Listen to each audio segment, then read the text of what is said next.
board said, hey, me and you have a lot in common. They communicated that with me, and I remember thinking, oh wow, you know, I kind of felt special a little bit, like, what are you talking about? But that night I went to sleep, and when I woke up changed. It didn't feel demonic or spiritual, it felt entirely physical. And I remember walking home as a teen, and I remember I cried as I walked home. And when I got home, I just lay in bed, and I did not want to get out of bed for weeks. And I remember my friends would visit me and stuff. My life was changed at that point, and I didn't know what was wrong with me.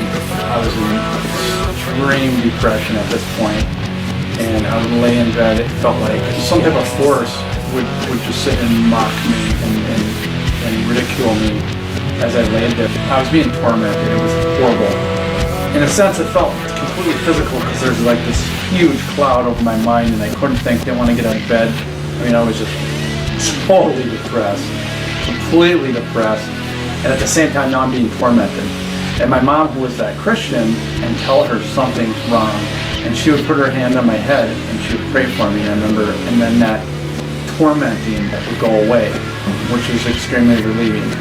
Over time though, what happened is I just got used to this, and I didn't really tie together that this had anything to do with a Ouija board, which is very stupid.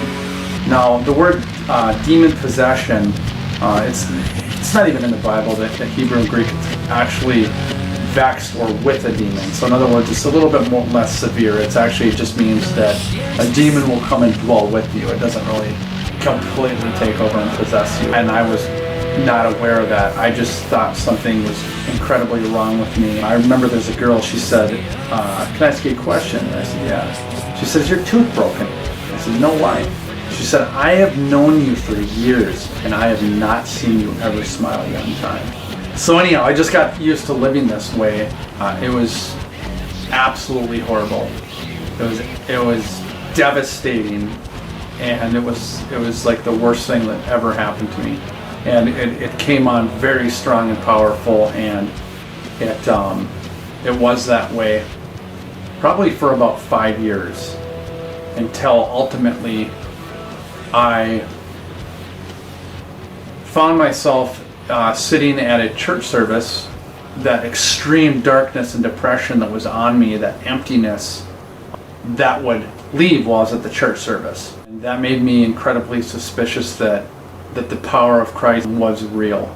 And at that point I got very suspicious that it was. And I started moving towards that direction with the hope of, if this is for real, if God actually does care about me and He does love me enough to want to help me and be my friend, even though I'm a wicked person, please, where do I sign up?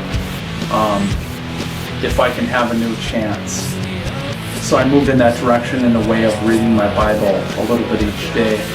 After doing that for a period of 2 weeks, my mom agreed to pray with this lady that this demon would leave me in Jesus' name. And the night that they prayed together, while at the same time I had been 2 weeks into starting to read the Bible a little, that dark horse left me. And just like that thing had came on me after playing the Ouija board, it came back off me that powerfully too.